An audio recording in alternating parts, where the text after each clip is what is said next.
하나님 나라에는 과거도 있고 현재도 있고 미래가 있습니다. 그런데 사탄은 자꾸만 우리를 과거에만 메어두려고 합니다. 과거의 잘못을 들추어내가지고 자꾸만 뒤를 돌아보게 합니다. 그리고 후회하게 만들고 죄책감에 시달리게 합니다. 과거에 잘한 일을 생각하게 만들어가지고 우쭐하게 만듭니다. 현실에 만족하면서 내가 과거에 이만큼 일어났으니까 나는 이제 일 안 해도 된다, 더 안 해도 된다, 이런 안일한 생각을 가지고 내일은 생각하지 못하게 만듭니다. 열심히 살기는 살게 만듭니다. 그런데 어디로 가야 될지, 무엇을 위해서 이렇게 사는지를 알지 못하게 합니다. 사탄도 우리에게 미래를 생각하게 하기는 합니다. 그러나 그 미래는 행복한 미래가 아니고 근심하게 하는 미래, 두려워하고 불안해하는 미래입니다. 그런데 하나님이 주시는 미래는 이런 미래가 아닙니다. 약속이 있는 미래입니다. 약속이 있기 때문에 확실한 미래입니다. 사도 바울은 이것을 잘 알고 있었습니다. 사탄은 우리를 과거를 통해서 앞으로 전진하지 못하게 만든다, 이 사실을 알고 있었습니다. 과거는 과거일 뿐입니다. 지나간 일입니다. 과거는 우리가 교훈을 삼을 수는 있지만 그것 때문에 앞길을 가로막는다든지 미래에 대한 꿈을 꾸지 못하게 한다든지 해서는 안 되는 것입니다. 사도 바울은 우리의 행복이 현재와 미래에 있다는 것을 잘 알고 있었습니다. 그래서 오늘 본문에 표대를 향해서 앞으로 달려간다, 그렇게 말을 했습니다. 오늘 본문 빌립보서 성경은 사도 바울이 감옥에 갇혀 있을 때 쓴 성경입니다. 바울은 68세에 죽었는데 죽기 8년 전 60세에 이 빌립보서를 기록을 했습니다. 그 당시 바울이 60세를 넘겼다는 것은 큰 복이었습니다. 그 당시에 로마 황제의 평균 수명이 36세였습니다. 예수님은 33세에 돌아가셨습니다. 여러분들 중에 30대 중반을 넘기신 분들은 복받은 분들입니다. 평균 연령이 상당히 낮았던 시대에 바울은 무려 68세나 살았습니다. 이렇게 나이가 많으면, 나이 드신 분들은 주로 얘기를 나누면 주로 어떤 얘기들 합니까? 과거 이야기를 많이 합니까? 미래에 대한 이야기를 많이 합니까? 과거 얘기합니다. 옛날에 이랬다, 과거 얘기 많이 합니다. 사도 바울도 역시 60세가 넘은 고령임에도 불구하고 오늘 성경에서 과거 얘기는 거의 하지 않습니다. 빌립보서에 제일 많이 나오는 단어가 환희, 기쁨이라는 것입니다.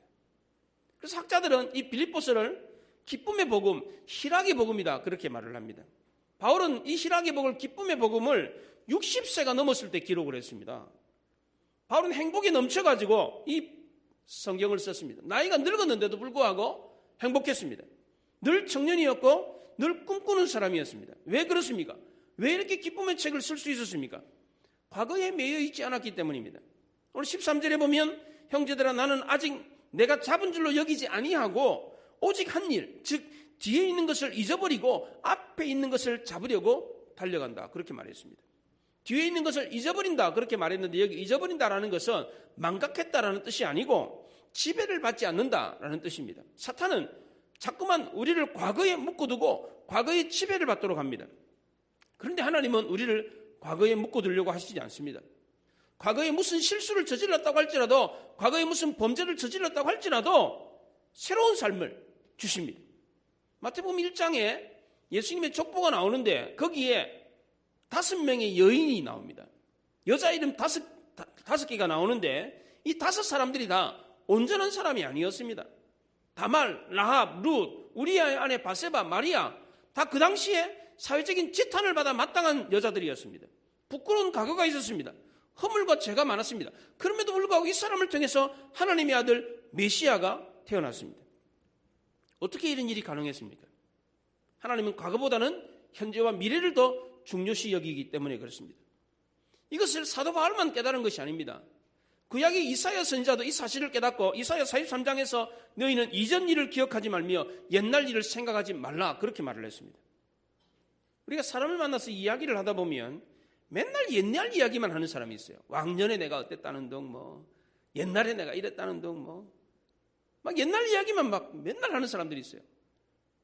젊은 사람들인데도 불구하고, 젊은인데도 불구하고 옛날 이야기만, 과거 이야기만 냅다 하는 사람들이 있습니다. 이런 사람은 정말 비전이 없어요. 젊은이에게는 뭐가 있습니까? 내일이 있습니다. 미래가 있습니다. 그럼에도 불구하고 젊은 사람인데도 불구하고 만났다면 맨날 이야기만 해. 옛날 과거 이야기만 해. 내일은 생각하지 않고, 이런 사람에게는 젊음에도 불구하고 비전이 없고 내일이 없는 겁니다. 맨날 하는 이야기가 과거 얘기만 하니까. 또 어떤 사람은 은행 잔고만 생각하는 사람이 있습니다. 내가 은행에 모아둔 돈을 생각하면서 나는 은행에 잔고가 이만큼 있으니까 나는 안전해, 나는 행복해. 그런데 이것은 고작 해봐야 10년, 20년에 불과합니다. 앞으로 10년, 20년만 살 겁니까? 땅의 것만 생각합니다. 먼 미래를 생각하지 않습니다. 은행 잔고를 생각하며 하나님 나라, 영원한 나라를 생각하지 못하게 합니다. 이런 사람은 성탄절날 늘 이야기에 안 빼놓고 나오는 스크루지 영감하고 똑같아요. 밤마다 돈 세고 있는 거예요, 자기. 예. 사도 바울은 나이 60세가 되었음에도 불구하고 과거에 매여 있지 않았습니다. 바울은 과거에 성공한 거, 과거에 유익했던 거, 이런 것에 연연하지 않았습니다. 그게 중요한 게 아니라는 것입니다. 바울은 과거의 잘못뿐만 아니라 과거에 성공한 것도 생각하지 않았습니다. 과거에 잘한 것을 가지고 교만하지 않았습니다. 바울은 원래 과거에 잘 나가던 사람입니다. 예. 산헤드린 공회원이었고 가말리엘 문화생이었습니다. 지금으로 말하면 하버드 출신이에요. 하버드. 예. 그리고 지금으로 말하면 국회의원이에요. 예. 권력도 있고 지성도 있고 돈도 있고, 예, 귀족 집안의 기공자였습니다. 과거에 잘 나가는 사람이었습니다. 그럼에도 불구하고 그것으로 교만하지 않았습니다. 선주로 생각한 자는 넘어질까 조심하라 그랬습니다. 이런 마음 자세를 가졌기 때문에 바울은 행복했던 것입니다. 예수님은 손에 쟁기를 잡고 뒤를 돌아보는 자는 하나님 나라에 합당하지 않다고 그랬습니다. 과거를 잊는 방법이 무엇입니까? 현재와 미래에 초점을 맞추고 앞을 향해 달려가는 사람입니다. 앞을 향해 달려가니까 뒤를 볼 겨를이 어디 있어? 앞을 향해 달리고 있는데 뒤를 보면 어떻게 됩니까? 넘어지고 자빠지죠. 예. 앞을 향해 달리는 사람, 그냥 걸어가는 사람은 뒤를 쳐다볼 수 있지. 그렇잖아요. 옆을 쳐다볼 수도 있고. 그러나 앞을 향해 달려가는 사람은 어떻습니까? 달려가는데 옆을 볼 수 있습니까? 뒤를 볼 수 있습니까? 그랬다가는 큰일 납니다. 과거를 잊어버리는 방법이 무엇입니까? 앞을 향해 달려가는 것입니다. 사탄은 앞을 향해 달려가는 사람이 행복한 사람이라는 것을 잘 알고 있습니다. 그러니까 어떻게 해요? 자꾸만 앞이 아니라 옆을 보게 하고 뒤를 보게 하는 것입니다. 사도 바울은 오늘 본문 12절에서 내가 오직 그리스도 예수께 잡힌 바 된 그것을 잡으려고 달려간다 그렇게 말했습니다. 잡으려고 걸어간다 이렇게 말하지 않고 달려간다고 합니다. 바울에게는 현실과 미래에 뚜렷한 목표가 있었습니다. 14절에 표대를 향하여 달려간다. 부르심의 상을 향하여 달려간다. 그렇게 말을 했습니다. 바울이 말하는 표대가 무엇입니까? 12절에 예수 그리스도께 잡힌 바 된 그것이라고 그랬습니다. 13절에 오직 한 일, 오직 한 가지 일, 그것이 바로 표대다. 그렇게 말했습니다. 바울이 발견한 표대가 무엇입니까? 8절과 9절에 이렇게 말합니다. 또한 모든 것을 해로 여기면 내 주 그리스도 예수를 아는 지식이 가장 고상하기 때문이라. 내가 그를 위하여 모든 것을 잃어버리고 배설물로 여기면 그리스도를 얻고 그리스도 안에서 발견되려 함이라. 그렇게 말했습니다. 그리스도 안에서 그리스도를 얻었습니다. 그리스도 안에서 발견이 됐습니다. 그리스도 안에서 삶의 새로운 존재 의미를 발견했습니다. 그리스도 안에서 새로운 행복한 삶을 발견했다는 겁니다. 이게 바로 표대였다는 겁니다. 그 전에 바울의 행복은 자기의 행복이었습니다. 자기가 만드는 행복이었습니다. 세상 사람들이 생각하는 행복이었습니다. 그런데 지금은 그 행복이 배설물이라는 겁니다. 이제는 예수님 안에서 발견이 되고 예수님 안에서의 행복을 누리게 되었다는 겁니다. 예수님의 생각이 내 생각이 되고 예수님의 가치관이 내 가치관이 되고 예수님의 인생의 목표가 자기 인생의 목표가 되었습니다. 예수님 안에서 발견되는 이 모습, 이것이 바로 바울이 발견한 표대였습니다. 노인학을 연구하는 제임스 콜린스라고 하는 학자가 늙은이의 상징은 이만하면 됐다라는 것이랍니다. 이만하면 됐다. 더 이상 뭘 안 하려고 한다는 거예요. 어떤 사람이 노인입니까? 나아갈 목표가 없는 사람입니다. 나이가 들었다고 해서 노인이 아닙니다. 달려갈 목표가 없는 사람이 노인인 거예요. 우리에게는 그리스도를 향한 목표가 있습니다. 달려가야 될 표대가 있다는 것입니다.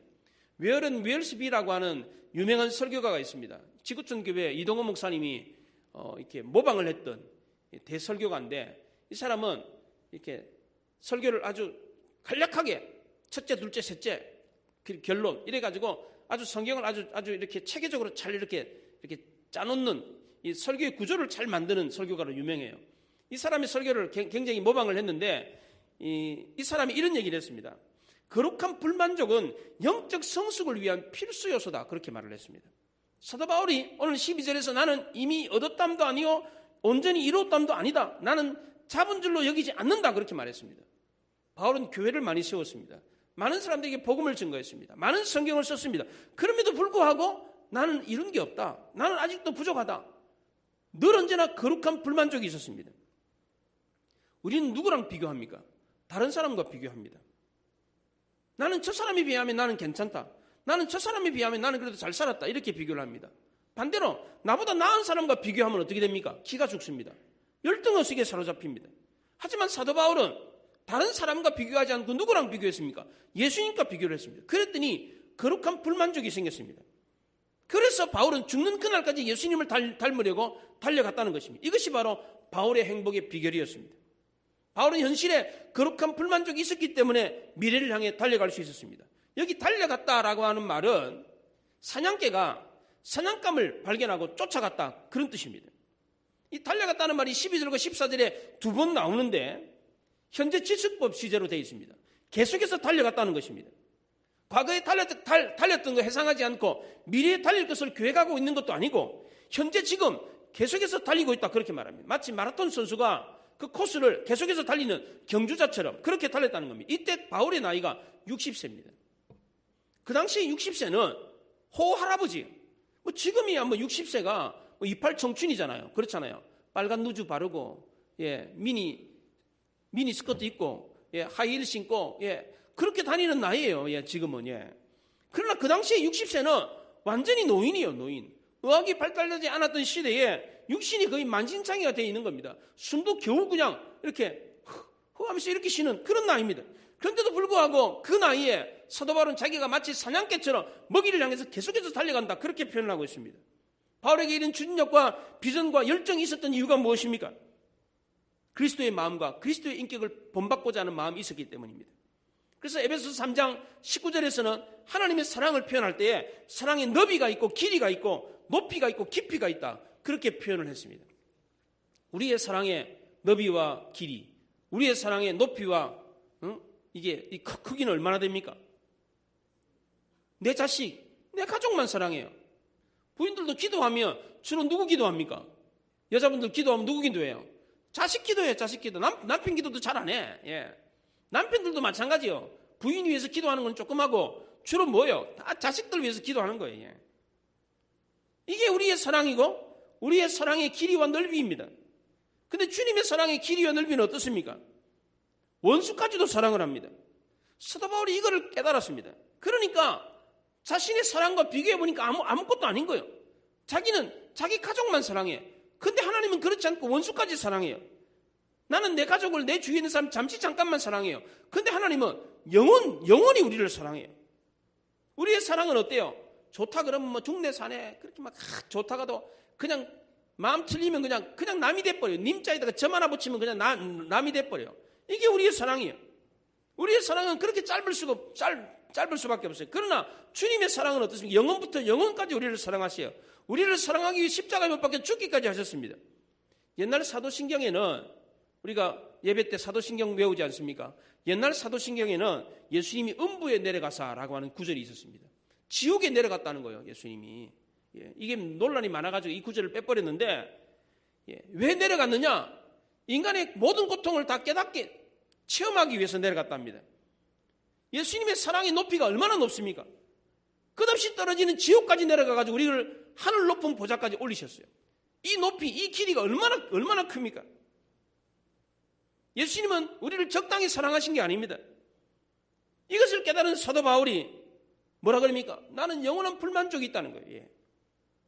만족할 수가 없죠. 자기 사랑과 비교해보니까 이건 만족이 안 되는 거예요. 그래서 본문 12절에 나는 얻었담도 아니요 온전히 이루었담도 아니다, 그렇게 말을 합니다. 사도 바울은 그리스도를 닮기 위해서 끊임없이 달려가는 사냥개처럼 계속해서 주님을 닮아가려고 달리고 또 달렸다는 것입니다. 하나님이 우리를 구원하신 것은 전부가 아닙니다. 구원은 우리 인생의 시작일 뿐입니다. 바울은 이것을 잘 알고 있었습니다.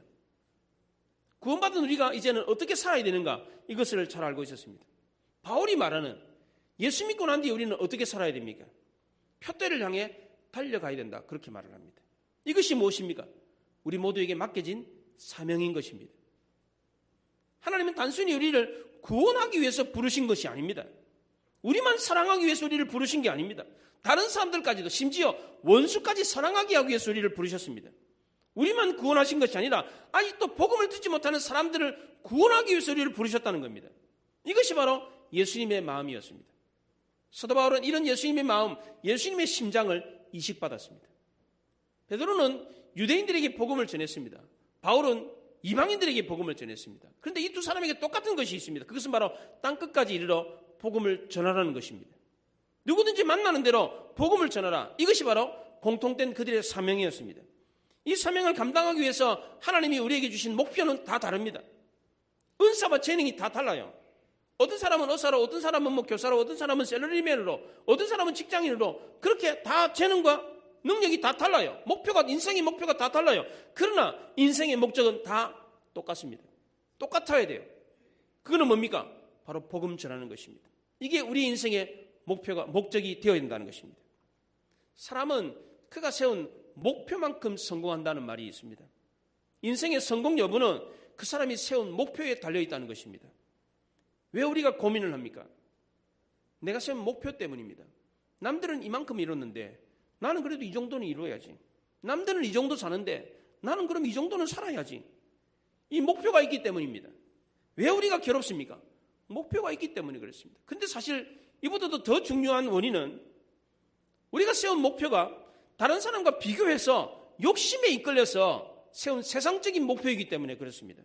시기 질투심 때문에 세운 목표이기 때문에 그렇습니다. 이런 이유 때문에 우리 현실이 비루하고 괴로운 것입니다. 하지만 사도 바울은 그렇지가 않았습니다. 그리스도 예수에게 잡힌 바 된 그것을 잡으려고 달려간다, 그렇게 말을 했습니다.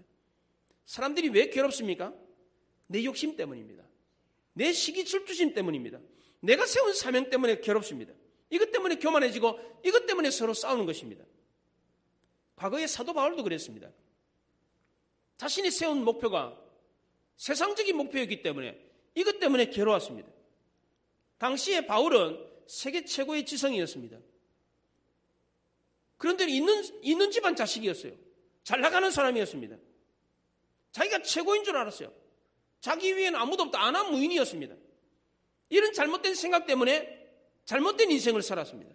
그렇게 살다가 예수님을 만나고 난 뒤에 전혀 다른 새로운 인생을 살게 되었습니다. 생각이 바뀌니까 인생이 바뀌었습니다. 삼국지에 나오는 최고의 지성 제갈공명도 실수를 한 적이 있었습니다. 마지막 전장 장원도에서 장군 깃발이 바람에 날려가지고 뚝 끊어져 버렸어요. 그래서 제갈공명이 그럽니다. 기가 쓰러졌다. 이 말을 듣고 휘하 장수들이 기겁을 했어요. 막 불안했어요. 지금 전쟁을 앞두고 있는데 장군기가 쓰러졌다. 그 말을 하니까 장수들이 불안을 해가지고 그래 결국 전쟁에 나가가지고 치고 말았습니다. 그 여파로 제갈공명이 병을 얻어가지고 병사하고 말았어요. 죽고 말았어요. 이에 비해서 나폴레옹은 북아프리카 원정길에 올라가지고 이집트가 보이는 그 땅에서 말에서 꼬꾸라져 버렸어요. 말에서 떨어졌어요. 휘하 장수들이 깜짝 놀랐어요. 전쟁을 앞두고 지금 돌격 앞으로 해야 되는데 말에서 총사령관이 떨어졌으니까 얼마나 이게 당황스럽겠습니까? 근데 이때 나폴레옹이 땅에 떨어져가지고 코끼리 처박혀가지고 이렇게 툭 처박혀가지고 일어나지를 않는 거예요. 한참 동안 있다가 일어나가지고 크게 웃으면서 야, 내가 팔과 다리로 이 아프리카를 품었다. 그러니까 우리는 이 전쟁에 이길 거다. 그 얘기를 듣고 후하 장수들이 사기가 충천했어요. 용기를 얻었어요. 결국 대승을 거두었습니다. 여진적이 세운 청나라 2대 왕인 홍타이라고 하는 사람이 있습니다. 이 사람이 명나라와 명운을 건 전쟁을 하게 되었습니다. 명나라를 무너뜨리고 청나라가 세워졌잖아요. 그 마지막 아주 중요한 전쟁을 하는 그날 아침에 부하 장수들과 함께 근한 아침상을 맞이했습니다. 근데 그 상을 들고 오다가 한 부하가 실수를 해가지고 상다리가 부러져 버렸어요. 그래가지고 상이 뒤덮였습니다. 난리가 난 거죠. 이제 죽었구나. 이 중요한 전쟁을 앞두고 큰일 났다. 불길한 생각이 막 들었습니다. 이때 홍타이가 크게 웃으면서 이 전쟁에서 우리가 이길 거다. 이 상이 뒤집힌 것처럼 우리가 명나라를 뒤집어 엎을 거다. 이 얘기를 듣고 부하 장수들이 환호성을 외쳤고 결국 사기가 충천했던 청나라 군대가 명나라를 물리치고 새로운 나라를 건설을 했습니다. 생각은 그저 생각일 뿐입니다. 하지만 그 생각에 무엇을 담느냐가 인생을 달라지게 한다는 것입니다. 우리는 인생을 살다 보면 좋은 일도 있고 나쁜 일도 있습니다. 일 자체보다는 그 일을 어떻게 생각하는가, 그 일에 대한 태도가 더 중요하다는 것입니다. 좋은 생각, 긍정적인 생각, 할 수 있다는 생각이 우리 인생의 나무를 더 크고 아름답게 만들어가는 것입니다. 우리나라 말에는 내일이라는 말이 없습니다. 여기 내일이라는 말은 올레자에 날일자, 한자입니다. 한자. 이게 한국말이 아닙니다. 이게 한자어에서 온 말이에요. 우리나라 말에는 어제라는 말이 있어요. 오늘이라는 말도 있습니다. 이거 순수 우리말이에요. 이거는 한자가 아닙니다. 어제, 오늘. 어제, 오늘은 있는데 대한민국 말에 내일이라는 말이 없어요. 놀랍지 않습니까? 우리나라는 옛날부터 내일이 없는 민족이었어요. 내일이 없는 민족. 어제와 오늘만 생각하며 하루하루 하루 먹고 사는 사람들이었습니다. 예. 이게 대한민국 사람들이었습니다. 우리 조상들이었어요. 이런 나라에 하나님이 복음의 빛을 비춰줬습니다. 찬송가 582장에 어둠 밤 마음에 잠겨 역사의 어둠 짙었을 때, 마음이 어둠에 잠겼대. 역사가 어둠에 쌓여 있었던 이 민족입니다. 계명성 동쪽에 밝아 이 나라 여명이 왔다. 고요한 아침의 나라 빛 속에 새롭다. 이 빛 삶 속에 얽혀 이 땅에 생명탑 놓아간다. 하나님이 내일이 없는 어둠만 있는 이 민족에 은혜의 빛을 비춰가지고 대한민국이 새롭게 태어난 거예요. 이게 지금 대한민국은 그 어느 때보다 잘 사는 나라가 됐습니다. 그렇잖아요. 예. 과거 보릿고기에, 저도 보릿고기를 몰라요. 예. 옛날 나무 껍데기 긁어가지고 먹었다면서요. 그랬다면서요. 저는 상상이 안 가요. 찢어지게 가난했다 그러는데, 찢어지게, 그게 뭐가 찢어지는 줄 아세요? 그게 앞에 말이 너무 흉측해가지고 빼고 뒤에 말만 찢어지게 가난했대. 그 찢어진다는 게 뭔지 아세요? 학문이에요. 학문이 찢어지게 가난했던 시절. 왜냐하면 그냥 나무 껍데기 긁어가지고 그게 그냥 이렇게 섬유질이 너무 많아가지고 변이 안 나온 거예요. 변이. 그래가지고 그게 똥구녕이 찢어지게 가난했다 그 말이에요. 그게 앞에 말이 좀 흉측하니까 그냥 앞에 말은 빼고 그냥 뒷말만 그렇게 찢어지게 가난했던 시절.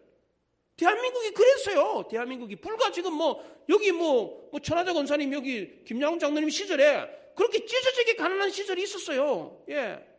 그랬던 대한민국이 지금은 어떻습니까? 너무나도 잘 살게 됐어요. 그런데 좀 더 잘 살자, 좀 더 편안하게 살자, 이게 인생의 목표가 돼버렸습니다. 또다시 현실로 돌아가 버렸습니다. 더 잘 살자, 더 넉넉하게 살자, 이게 인생의 목표가 되면 어떡합니까? 남들보다 더 잘 살고 남들보다 더 넉넉하면 어떻게 됩니까? 우울의식을 갖습니다. 못 사는 사람들 보면 깔봅니다. 못 배운 사람들 보면 무시를 해요. 이게 우리 민족이 왜 이렇게 됐습니까? 우리나라에 동남아나 저 아프리카나 러시아에서 와가지고 일하는 외국인 노동자가 엄청 많습니다. 그 사람들 어떻게 해요? 우리가 깔보고 무시해요. 못 사는 나라에서 왔다고. 우리도 과거에는 그런 사람들이었다고요. 그런데 지금 좀 잘 산다고 그 사람들을 깔봐요. 왜? 인생의 목표가 잘 먹고 잘 사는 거니까. 우리는 목표를 이루는데 너는 목표를 못 이뤘지. 그러니까 그 사람들 깔보고 무시하는 거예요. 하나님이 언제 다시 우리를 못 사는 그 시절로 되돌리실지 몰라요. 선줄로 생각하는 자는 넘어질까 조심하라 그랬어요. 인생의 목표가 잘 먹고 잘 사는 게 아니에요. 진짜 존귀해지지는 않고 존귀해 보이려고만 하는 사람들이 있어요. 좋은 집에서 살고 좋은 옷 입고 살면 자기가 존귀한 사람인 것처럼 착각을 해요. 돈 많다고 부자라고 해서 존귀해지는 거 아닙니다. 세상 가치 속에서 귀족처럼 산다고 해서 좋은 차 타고 다니고 이런다고 해서 존귀해지는 게 아니에요. 남들보다 우월감을 갖고 있다고 해서 내가 존귀한 사람이 되는 게 아니에요. 이거는 착각입니다. 이건 유치한 생각이에요. 사도 바울이 뭐라 그럽니까? 그렇게 떵떵거리는 건 뭐라 그러면 배설물이랍니다. 배설물. 니고렘 목사님이 목적에 이끌리는 삶이라고 하는 책을 썼습니다. 왜 이 책을 썼습니까? 사람들이 목적에 이끌리지 않고 세상적인 욕심에 이끌리기 때문입니다. 지금 여러분들은 여러분의 인생이 무엇에 이끌려서 살고 있습니까? 하나님의 목적입니까? 아니면 세상적인 목적입니까? 잘 먹고 잘 사는 게 인생의 목적입니까? 아니면 하나님을 위해서 사는 게 인생의 목적입니까? 무엇이 우리를 존귀하게 해줍니까? 잘 먹고 잘 사는 겁니까? 내가 직장만 하고 내가 좋은 차 타고 좋은 입고 다니면 내가 무슨 존귀한 사람이 됩니까? 그건 유치한 생각이라는 거예요. 홍자가 논어위정편에서 나이 40이 되면 부록이고 나이 50이 되면 지천명이다, 그렇게 말을 했습니다. 거기 이렇게 말합니다. 내가 나이 15살 됐을 때 학문의 뜻을 두었고 30에 뜻을 확고하게 세웠고 40에 미혹에 들지 않았고 50에 50에 하늘의 명을 깨달아 알았고 60에 이순에 듣기만 해도 이치를 깨달았고 70에 무엇이든지 하고 싶은 대로 해도 법도에 어긋나지 않았다, 그렇게 말을 했습니다.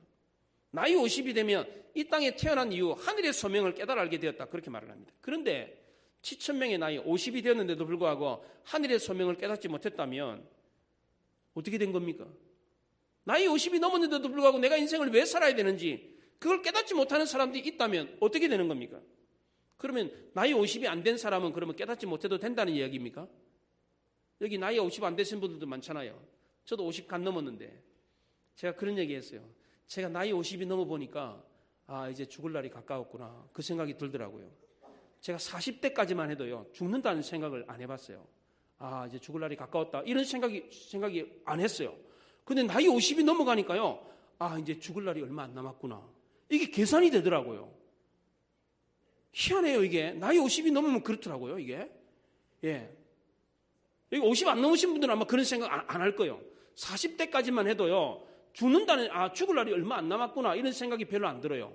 그런데 나이 50을 넘겨보니까 이제 죽을 날이 가까웠구나. 한 10년, 20년 있으면 죽을 거예요. 보통 60, 70에 죽잖아요, 사람들. 남자들.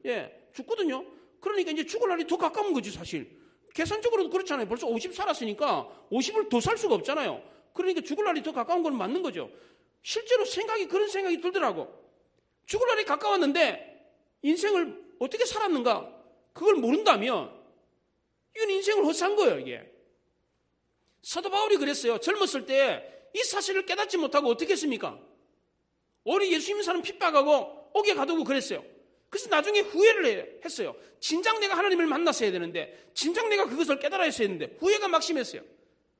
다행히 다메섹에서 예수님을 만나고 난 뒤에 그 생각이 바뀌고 난 뒤에 새로운 인생을 살게 됐다는 겁니다. 생각이 바뀌니까 인생이 바뀌더라는 겁니다. 사도 바울의 새로운 인생의 표대가 달라졌어요. 그 표대를 향해서 달려가니까 자기가 부족하다는 사실을 알게 됐습니다. 그런데 그 표대를 보고 난 뒤에는 뒤를 돌아보지 않게 됐다는 겁니다. 그 표대를 보고 달려가게 됐다고 합니다. 여러분들 중에 나이 50이 되고 60이 넘는데도 불구하고 아직도 하늘의 뜻을, 하늘의 사명을 발견하지 못하신 분이 계십니까? 지금 하나님이 우리에게 주신 사명이 무엇입니까? 땅끝까지 가서 복음을 전하는 것입니다. 해야 할 일이 있는 사람은 늙지 않습니다. 죽지도 않습니다. 사명자는 죽지 않습니다. 그 사명 다 감당하고 죽게 하십니다. 할 일이 없는 사람이 죽는 겁니다. 나는 하나님을 위해서 할 일이 있다, 그런 사람은 죽지 않아요. 그런데 사명이 뭔지도 모르는 사람은, 그 사람은 젊은이도 젊은이가 아니에요. 늙은 사람이 살아도 산 게 아닙니다. 하나님께서 우리에게 맡기신 사명이 무엇입니까? 시집장가 가는 겁니까? 부자 되는 겁니까? 출세하는 겁니까? 그렇지 않습니다. 사도 바울은 자신의 사명이 무엇인지를 분명하게 알고 있었습니다. 한 성도가 큰 가방을 질질 끌고 천국 문 앞에 도착을 했어요. 천사가 그럽니다. 이게 뭐예요? 이거 주님께 드리려고 저 땅에서 가장 귀한 거를 담아왔습니다. 뭔가요? 제가 좀 볼 수 있을까요? 그리고 가방을 열고 봤더니 빛나는 황금 덩어리가 가득 들어 있었어요.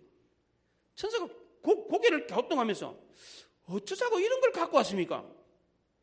세상에서 가장 귀한 거 주님께 드리려고 갖고 왔지요. 아이고, 천국 문을 열고 들어가면 천국 길이 금으로 만들어져 있어요.